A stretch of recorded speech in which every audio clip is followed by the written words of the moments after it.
खबरों का पंचनामा में आपका स्वागत है। मैं हूं आपके साथ अंशिका। हम लेकर आ रहे हैं आज की 5 बड़ी खबरें, जिस पर एनालिसिस के लिए मेरे साथ मौजूद हैं कैपिटल टीवी के editor in chief doctor Manish Kumar. Doctor साहब, बहुत बहुत स्वागत है। धन्यवाद। सबसे पहले नजर डालते हैं हेडलाइंस पर। किसान आंदोलन में पड़ी फूट, 11 किसान संगठन आए सरकार के समर्थन में। रिपब्लिक टीवी पर उद्धव की बदले की कार्रवाई से महाराष्ट्र में मचा सियासी घमासान, पूर्व सीएम देवेंद्र फडणवीस ने लगाए गंभीर आरोप।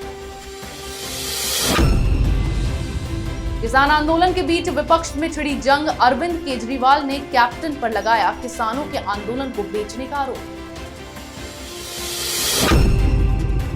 चीन पर लगे जासूसी के गंभीर आरोप, विदेशी वैक्सीन कंपनी, बैंक सहित कई अहम संस्थानों में एजेंट को भेजकर चीन ने करवाई घुसपैठ।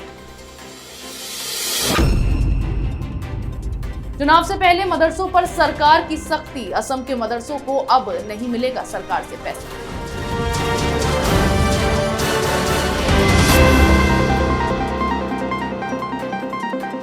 सबसे पहले रुख करते हैं हमारी पहली खबर की ओर।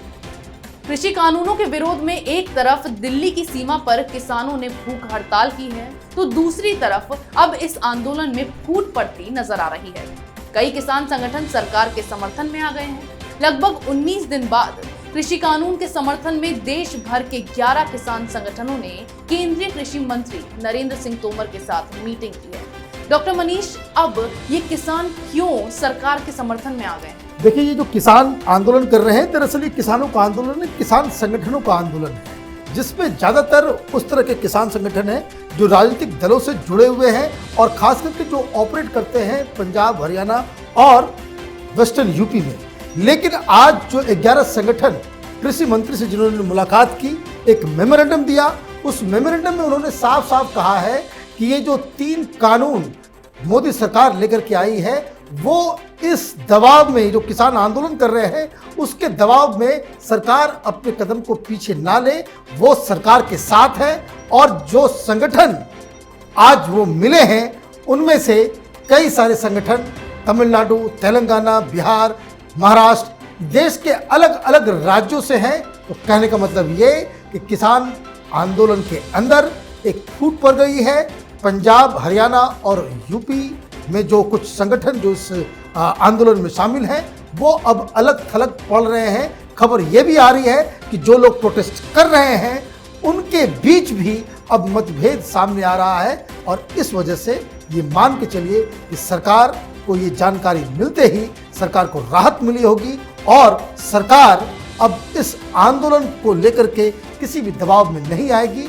और सरकार की तरफ से ये साफ कर दिया गया है कि जो डिमांड इनका था कि वो 3 कानून को वापस लिया जाए, वो वापस नहीं लिए जाएंगे। अब ले चलते हैं आपको मुंबई की ओर, जहां रिपब्लिक टीवी के सीईओ विकास खानचंदानी की गिरफ्तारी को लेकर महाराष्ट्र में सियासी घमासान शुरू हो गया है।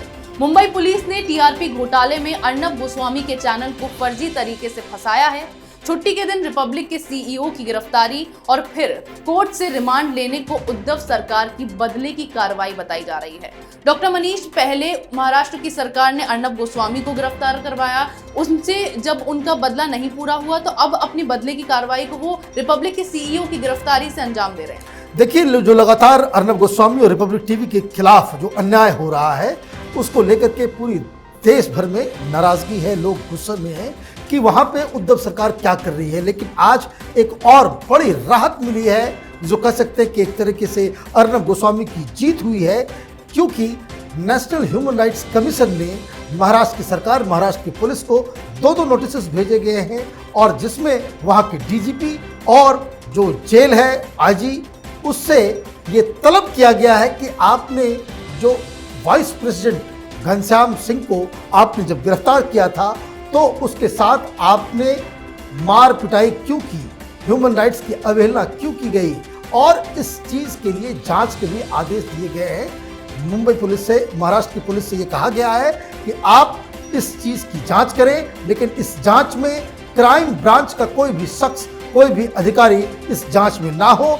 इस जांच को कोई अलग से जो मुंबई और मुंबई के आसपास में पोस्टेड आईपीएस अधिकारी नहीं है, उससे इसकी जांच कराई जाए। मतलब साफ है कि ह्यूमन राइट्स कमीशन को ये लगता है कि जो बात आप कह रही हैं कि पूरे देश में ये लग रहा है कि ये बदले की कार्रवाई है, उसी हिसाब से जिस तरीके से सुप्रीम कोर्ट ने भी ये कहा था कि जिस तरीके से गिरफ्तारी हुई है वो गलत एक ट्रेंड सेट करता है, ये पर्सनल लिबर्टी के खिलाफ है, तो ऐसा मानना चाहिए कि ह्यूमन राइट्स कमीशन के सामने आने से कोर्ट के जो फैसले हुए हैं उसको लेकर के एक किरकिरी महाराष्ट्र की सरकार के सामने होने वाली है आगे आने वाले दिनों में। लेकिन इस बीच बीजेपी ने भी अपना जो है वो एक पत्ता जो है बिल्कुल साफ कर दिया है, वो अर्नब गोस्वामी के साथ खड़े हो गए हैं और लगातार इसे एक बदले की कार्रवाई बता रहे हैं। जी, अब रुक करते हैं आज की हमारी तीसरी बड़ी खबर की ओर। किसानों के आंदोलन पर अब विपक्षी दलों की एकजुटता में दरार पड़ती नजर आ रही है। पहले पंजाब के मुख्यमंत्री कैप्टन अमरिंदर सिंह ने दिल्ली के मुख्यमंत्री अरविंद केजरीवाल के किसानों के साथ उपवास रखने को नौटंकी बताया। इसके बाद केजरीवाल ने कैप्टन अमरिंदर सिंह पर गंभीर आरोप लगाए कि उन्होंने अपने बेटे के ईडी केस को माफ करवाने के लिए केंद्र से सेटिंग कर ली और किसानों का आंदोलन बेच दिया।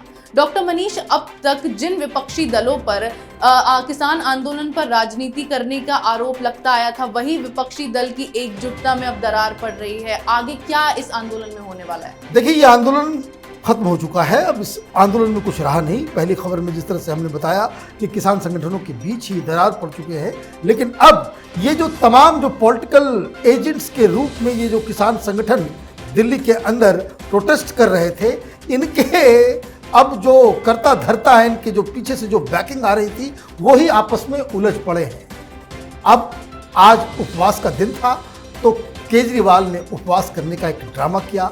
ड्रामा इसलिए मैं कह रहा हूं क्योंकि इसी कानून को जिसके लिए वो उपवास कर रहे हैं, इनकी ही सरकार ने नवंबर 23 तारीख को उसका गजट जो है उसने जारी कर दिया। इस कानून को दिल्ली में आपने लागू भी कर दिया और उसके बाद आप उस पर उपवास भी कर रहे हैं। और इसलिए कैप्टन अमरिंदर सिंह ने जो आरोप लगाया कि ये ड्रामा हो रहा है, वो बिल्कुल सही है। लेकिन जिस तरीके से अरविंद केजरीवाल ने कैप्टन अमरिंदर सिंह के ऊपर आरोप लगाए कि अपने बेटे के लिए और इस तरह से आपने वो बेच दिया, ये इस तरह के आरोप अपने आप में इस बात का परिचायक है कि ये कांग्रेस पार्टी हो, चाहे वो लेफ्ट हो, चाहे वो आम आदमी पार्टी हो, चाहे वो शिरोमणि अकाली दल हो, ये किसान के कंधों के ऊपर रखकर ये राजनीति रोटियां अपनी सेक रहे थे और अब ये पूरी तरह से सब के सब बेनकाब हो गए हैं। और इसलिए ये आंदोलन तो वीक हुआ ही, आपस में किसान में फूट भी पड़े हैं और राजनीतिक दल जो इसके सहारे राजनीति करना चाह रहे थे, वो भी पूरी तरीके से एक्सपोज हो गए। अब रुक करते हैं हमारी अगली खबर की ओर, जहां चीन अपनी चालबाजियों से बाज नहीं आ रहा है। चीन की कम्युनिस्ट पार्टी का एक डेटा लीक हुआ है जिसमें खुलासा हुआ है कि चीन ने बड़े पैमाने पर अपने वफादार लोगों को विदेशी संस्थानों में तैनात कर दिया है। ड्रैगन ने ब्रिटेन और अमेरिका की बड़ी हथियार कंपनियों, बैंक, फार्मा कंपनियों और यहाँ तक कि कई कॉन्सुलेट और यूनिवर्सिटीज में भी अपने जासूस छोड़े हुए हैं। दुनिया भर में ऐसे लोगों की संख्या करीब 19.5 लाख है और ये सभी जासूस सारी जरूरी सूचनाएं हाईकमान तक पहुंचाने का काम करते हैं। डॉक्टर मनीष, अमेरिका और चीन के रिश्ते पहले से ही खराब चल रहे हैं। चीन को बार बार चेताया जा रहा है, फिर भी वो अपनी हरकतों से बाज नहीं आ रहा है। अब जो डेटा लीक हुआ है, चीन ने अपने जासूस भेजे हुए हैं, क्या एक्शन चीन पर लिया जा सकता है? देखिए, जब से ये कोरोना का महामारी पूरी दुनिया को अपनी चपेट में इसने ली है, तब से चीन पूरी दुनिया के सामने के विलन की तरह सामने आया है। और चूंकि अब तक बाकी बड़े बड़े देशों के आर्थिक रिश्ते चीन के साथ बहुत ही अच्छे थे, इसलिए चीन के ऊपर कोई सवाल नहीं उठाया जाता था। लेकिन अब जिस तरह से चीन ने कोरोना काल के दौरान बर्ताव रखा है, जिस तरीके से साउथ चाइना सी में हिंदुस्तान के साथ, वियतनाम के साथ, फिलीपींस के साथ, ताइवान के साथ, हांगकांग के मुद्दे पे जिस तरीके का रुख चीन ने पूरी दुनिया के सामने रखा है, इसलिए लोग अब चीन की हर गतिविधि पे नजर रखना इन लोगों ने शुरू कर दिया है। और अब इसके ऊपर रिसर्च भी किया जा रहा है कि चीन किस तरीके से अपने फॉरेन पॉलिसी को कंडक्ट करता है। और उसी का ये हिस्सा है कि जिसमें चीन की चोरी पकड़ी गई है कि वो हर जगह अलग अलग देशों में अपने लोगों को भेज के वहाँ से डाटा लीक करवाता है, वहाँ पे वो जासूसी करवाता है। और हिंदुस्तान की अगर हम बात करें तो हिंदुस्तान में तो आप देखिए किस तरह से बीच में खुलासा हुआ था कि सरकार चलाते हुए कांग्रेस पार्टी को ही ये कम्युनिस्ट पार्टी ऑफ चाइना वो पैसे दिया करती थी। वहाँ की सरकार कांग्रेस पार्टी के गांधी परिवार के जो पर्सनल एनजीओज हैं उसमें पैसे लगाया करती थी। कम्युनिस्ट पार्टी जो हिंदुस्तान में ऑपरेट करती, चाहे वो नक्सली हो, चाहे वो दूसरे वामपंथी सीपीआईएम या फिर सीपीआईएमएल, इन सबको भी कम्युनिस्ट पार्टी से पैसा मिलता रहता है। और तो और कई सारे एनजीओज हैं जो टुकड़े टुकड़े गैंग है, इनको भी कम्युनिस्ट पार्टी जो है वो पैसे दिया करती है। तो कहने का मतलब ये है कि जो बात कई सारे जिनको आप कह सकते हैं कि जो वामपंथियों के खिलाफ अपनी राय रखते हैं, वो जो बात को अब तक कहते आ रहे थे कि चीन एक बहुत ही निगेटिव तरीके से फॉरेन पॉलिसी को कंडक्ट करता है, उसका सपना पूरी दुनिया में 2050 तक वामपंथ को जो है फैलाने का है, और इसके लिए वो इस तरीके का इलीगल और अनैतिक काम वो करता है। जी, अब रुक करते हैं हम असम का, जहां सर्बानंद सोनोवाल सरकार ने राज्य में सभी सरकारी मदरसों को बंद करने के प्रस्ताव को मंजूरी दे दी है। कैबिनेट मीटिंग में ये फैसला लिया गया है, यानी कि अब असम में मजहबी तालीम के लिए सरकारी फंड की सुविधा बंद कर दी जाएगी। सरकार के इस फैसले पर आरोप प्रत्यारोप तेजी से हो रहे हैं। समर्थक जहां इस फैसले को साहसिक और प्रगतिशील बता रहे हैं, वहीं विरोधी इसे संविधान के खिलाफ बताकर विरोध जता रहे हैं। डॉक्टर मनीष, चुनाव से पहले ये प्रस्ताव लाया गया, मैं चाहूंगी दर्शकों को आप एक बार बताइएगा क्या प्रस्ताव है। देखिए, ये प्रस्ताव बिल्कुल साफ है कि हिंदुस्तान एक सेकुलर कंट्री है और सरकार का ये दायित्व नहीं है कि आप लोगों के टैक्स के पैसे से, सरकारी खजाने से आप धार्मिक तालीम दें।